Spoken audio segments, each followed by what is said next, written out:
Holiness Lord Gopal Prabhu. मूकं करोति वाचालं पङ्गुं लङ्घयते गिरिं यत्कृपातमहं वन्दे श्रीगुरुं दीनतारिणं श्रीचैतन्येश्वरं परमानन्दमाधवम्. It is my great honor and pleasure, privilege to be amongst all of you here this evening. This afternoon. I'm still in Germany. And my sincerest gratitude extends to Colonel David, Shrimanti Renukaji, and the whole Radiant group for having invited me over for this wellness conclave and to be with all of you to share a couple of thoughts this afternoon.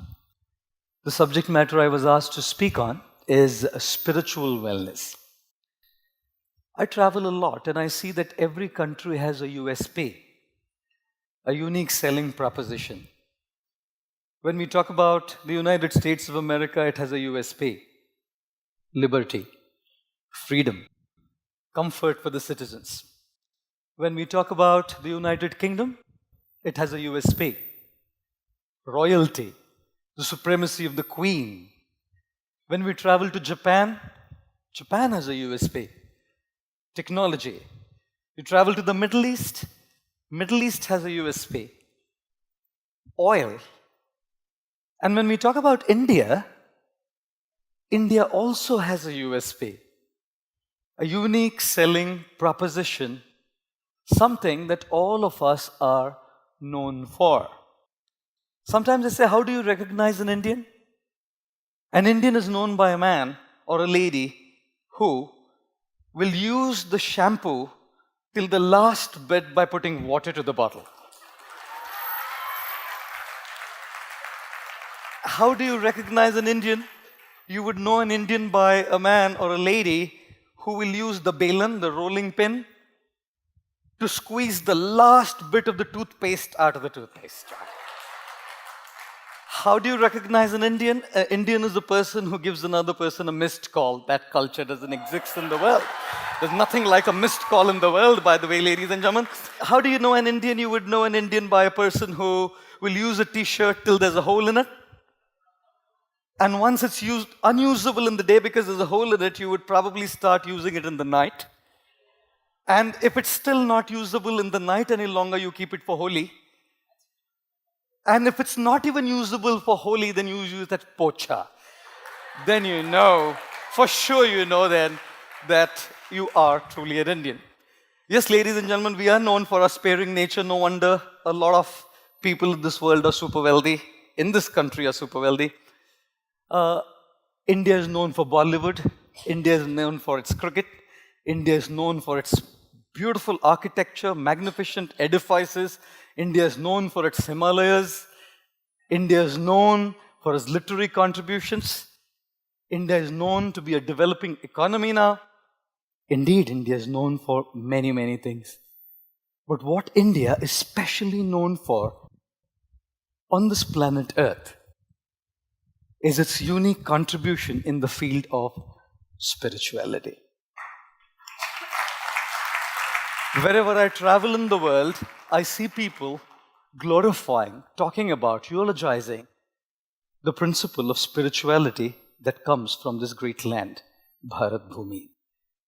People from America, people from Europe, people from different parts of the world come to India to see the beauty of India. But if you go to Rishikesh, you go to the Himalayas, there's a lot of people out there who are coming here to learn spirituality, who are coming here to learn yoga, who are coming here to learn the inner engineering, the inner ecology of life.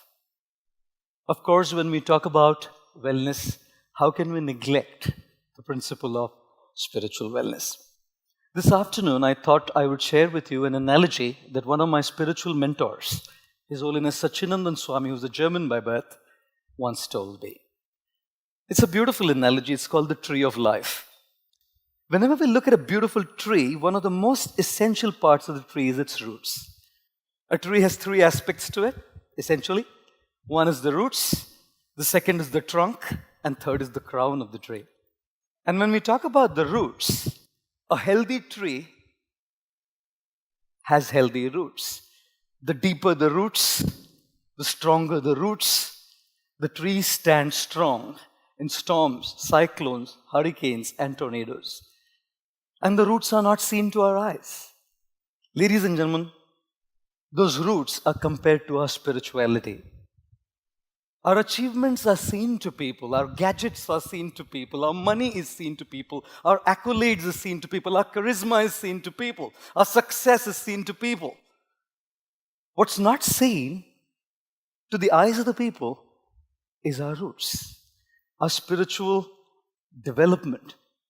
And therefore, I always say, if we do not work on what is unseen, it's very difficult to sustain what is seen. One of my friends in Mumbai, he purchased a very slick Lamborghini.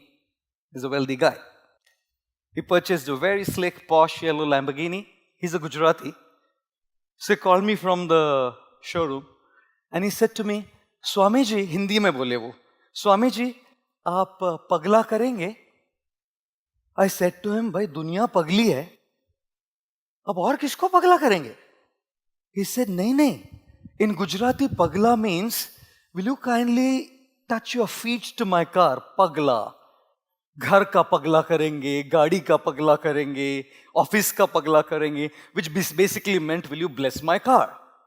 I said to him, bhai, Lamborghini hai. Kyun nahi karenge pagla?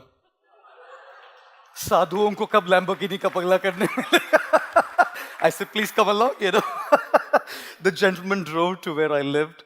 And he said to me, well, we'll go for about a 15 minutes drive. I said, fair. Let's go. We started off. As we were driving, I was in the passenger seat, the guy in the driver's seat. The car halted at a traffic light. And there was another guy right next.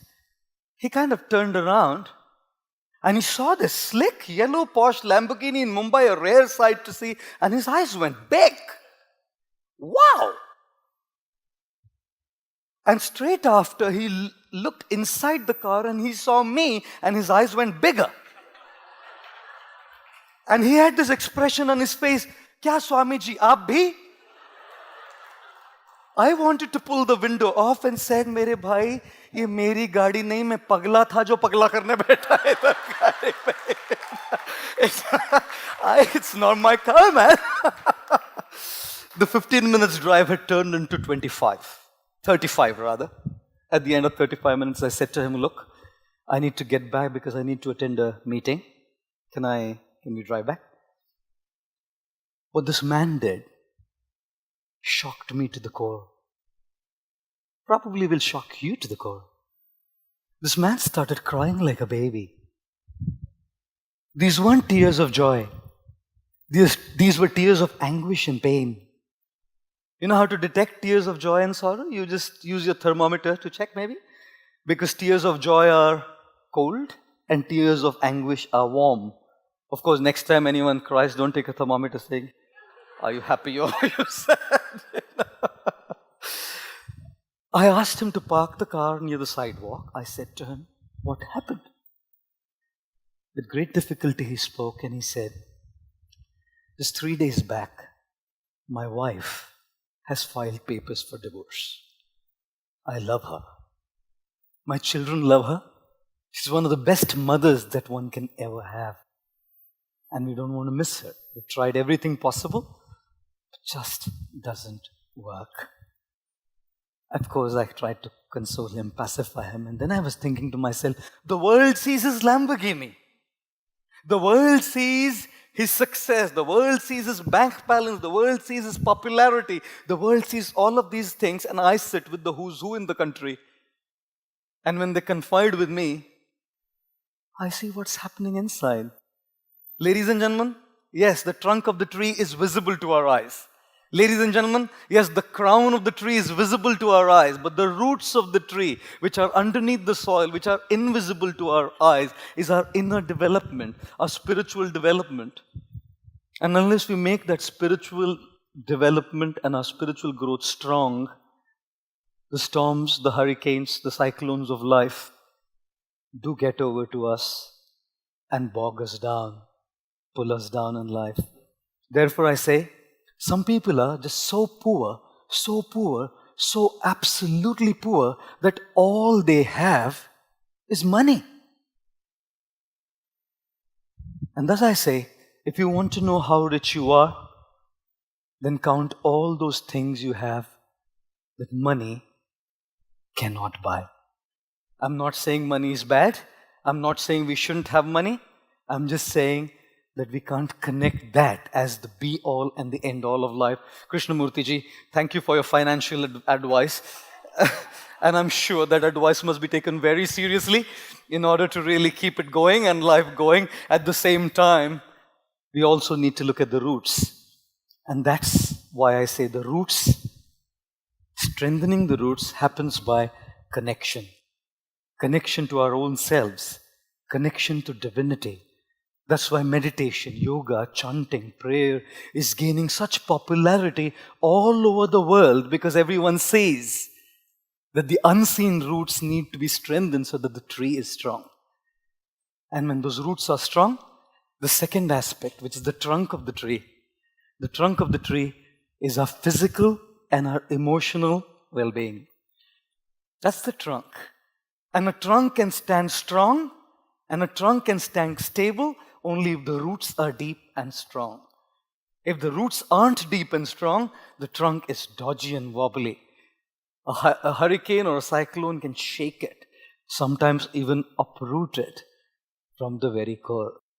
I remember very well, in the year 2009, I believe it was the 9th of July, I received a phone call from my mom, 1:30 in the morning, and she was crying on the phone.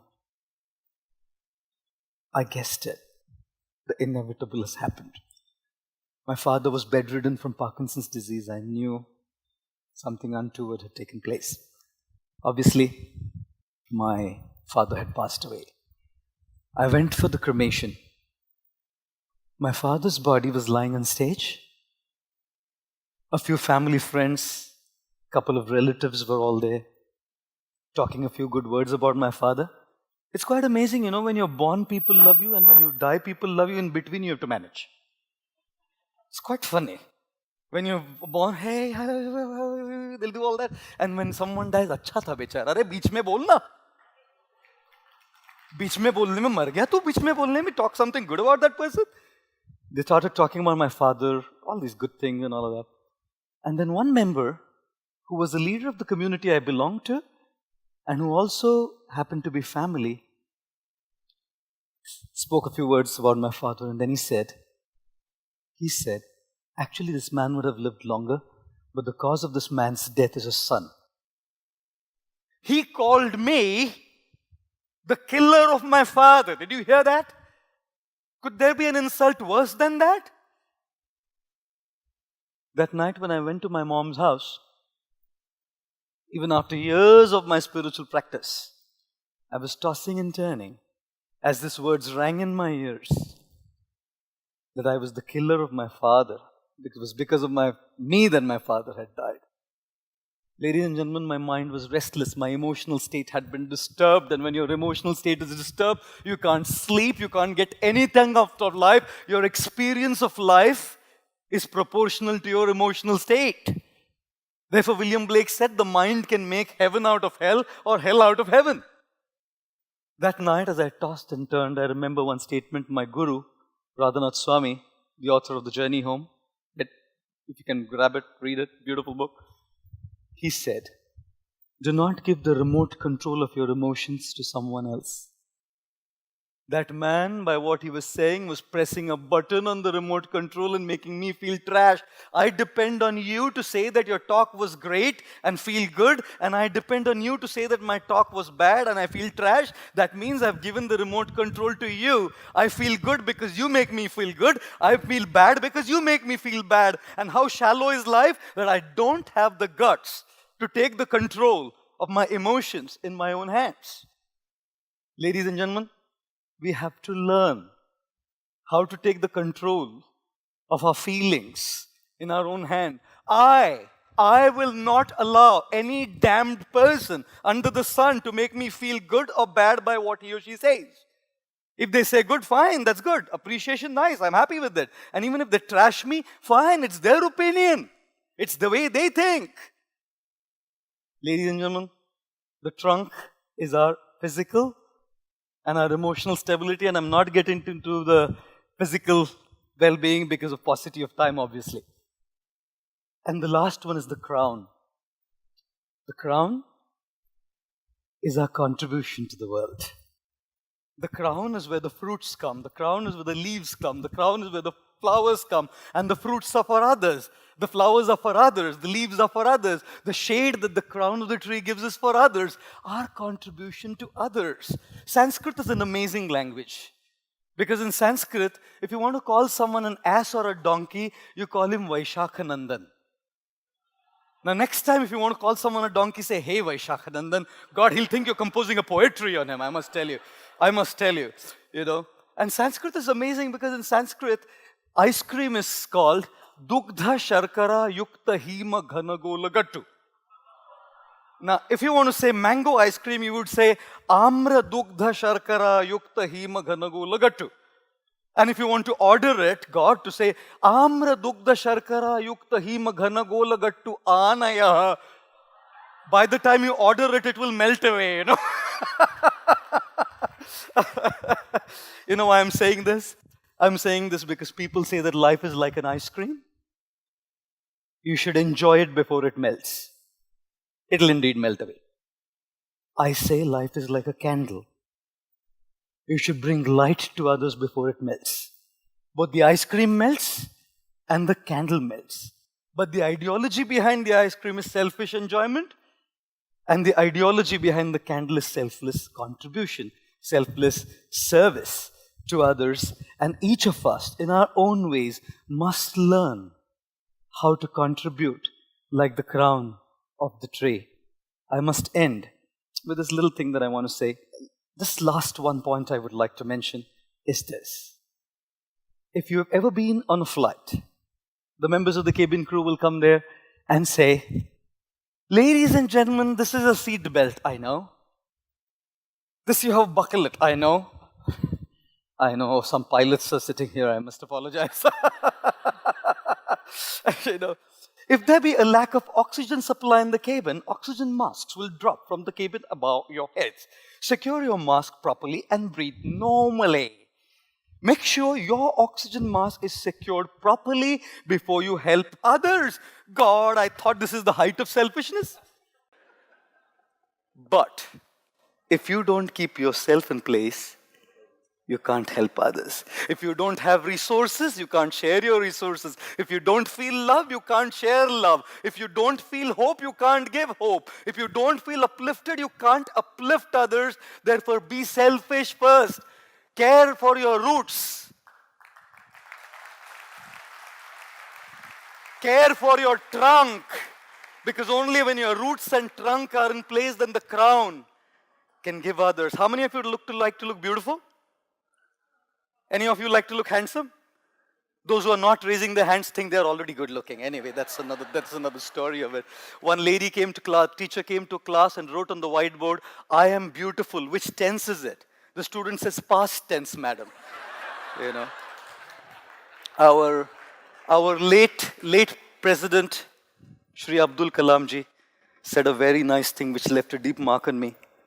He said, if you really want to look handsome, give your hand to some, and you will automatically look handsome. Because handsomeness is not about beauty and looks, it's about how we contribute to people. I conclude by saying, if you are beautiful, it's God's gift to you. If you live your life beautiful, it's your gift to God. And therefore, the tree of life is about three things. Roots, unseen to the world. Deepen them by connection to the divine, connection to God, your spiritual practice, your meditation, your prayer. The trunk, which is about cultivation of emotional and physical wellness, emotional stability. Do not allow others to remote control you. And three, the crown is about contribution, giving, returning back, a sense of purpose. Because the purpose of life is a life of purpose. And thus the tree of life teaches us three things. Connection, cultivation, and contribution. Ladies and gentlemen, I wish to thank all of you very, very much for your kind attention. Thank you very much.